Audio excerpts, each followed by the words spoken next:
नमस्कार, पुरंदर न्यूज चॅनलतर्फे आपलं सर्वांचं स्वागत. सपोर्ट करणं पालकांनी विद्यार्थ्यांना अतिशय गरजेचं आहे. मुलांना या वयामध्ये बऱ्याच चुका होतात, विशेषतः आईचं प्रेम आणि डॉक्टरी व्यवसाय सांभाळत असताना डॉक्टर वृषाली जगतापांनी त्याला कसं घडवलं, त्याला कशा प्रकारे या मार्गाला पुढे जाण्यास प्रोत्साहित दिलं, आपला व्यवसाय सांभाळून खऱ्या अर्थानं आपल्या मुलांच्यावर चांगले संस्कार करत असताना शिक्षण देण्याची अतिशय अवघड जबाबदारी त्यांनी लिहिल्या पेळलेली आहे.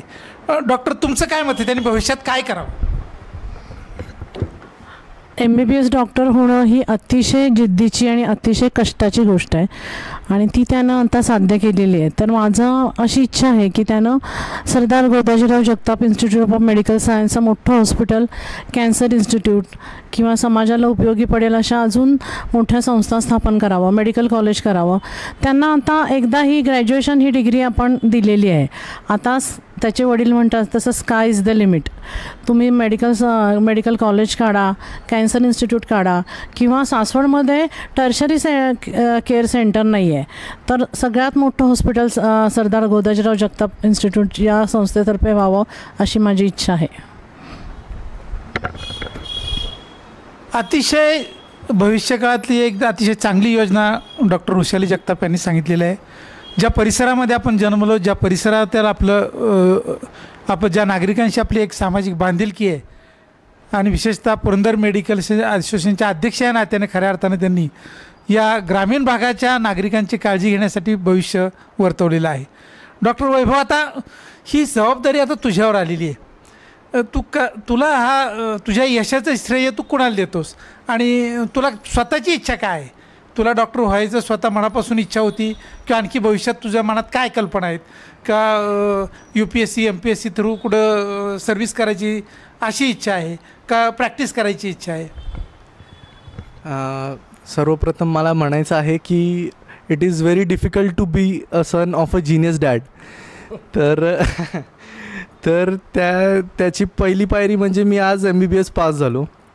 तर MBBS फायनल इयरची MUHC जी परीक्षा आहे ती पास होणं तसं खूप कठीण आहे.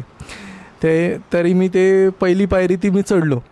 आता इथून पुढं माझ्या आजोबांनी जे केलेले कष्ट आहेत, समाजात असतील गावात असतील, ते 40 वर्ष त्यांनी बॉटनी त्यांनी शिकवलं आणि ते प्राचार्य होते ओतूरला.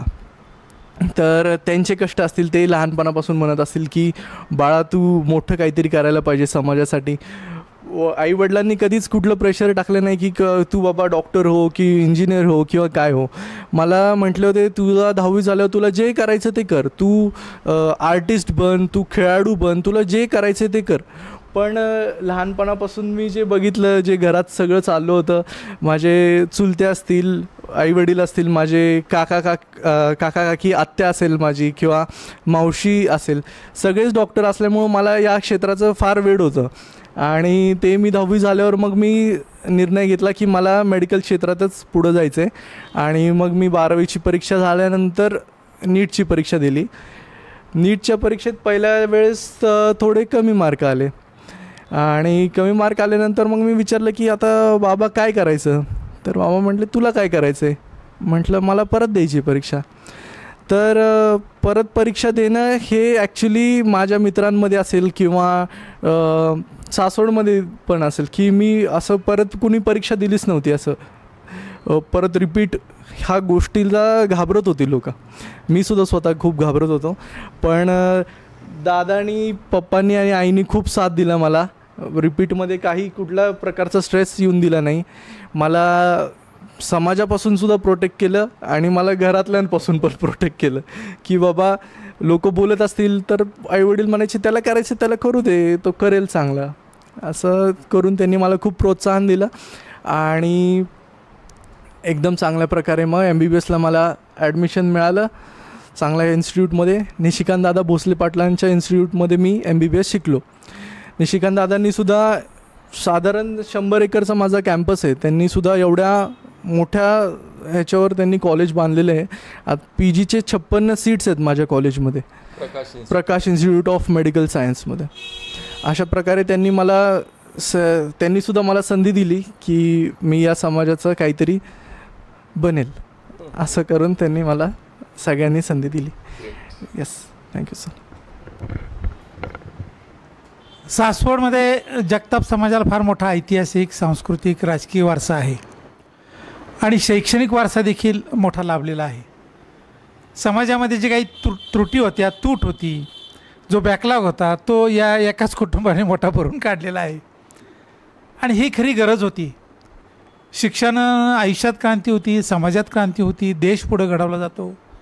ज्या ज्या जगाच्या इतिहासाचा आपण अभ्यास केला, ज्यानं शिक्षणाच्या जोरावर आपला देश, आपलं कुटुंब, आपला समाज पुढे नेलेला आहे, अशी अनेक असंख्य उदाहरणं आहेत. भारत देशामध्ये देखील अशा प्रकारचे अनेक युगपुरुष आहेत की ज्यांनी स्वतःच्या पायावर, शिक्षणाच्या जीवावर पंतप्रधान, राष्ट्रपतीपद, सेनाप्रमुखपद आणि अतिशय महत्त्वाची पदं पादांकरात केलेली आहेत. आरोग्य क्षेत्र ही समाजाची गरज आहे, अनंत काळापर्यंत ती गरज राहणार आहे. या संपूर्ण गोष्टींचा विचार करून या जगताप कुटुंबियानं आपल्या पुढची पिढीला निश्चित अशा प्रकारची दिशा दिलेली आहे. डॉक्टर दीपक जगताप, डॉक्टर वृषाली जगताप यांना मी धन्यवाद देतो की समाजासमोर एक चांगला आदर्श तुम्ही निर्माण केलेला आहे आणि इथून पुढच्या काळात आपल्या हातून अशाच प्रकारे समाजाची सेवा घडेल असा मला विश्वास वाटतो. धन्यवाद. पुन्हा एकदा आपले अभिनंदन.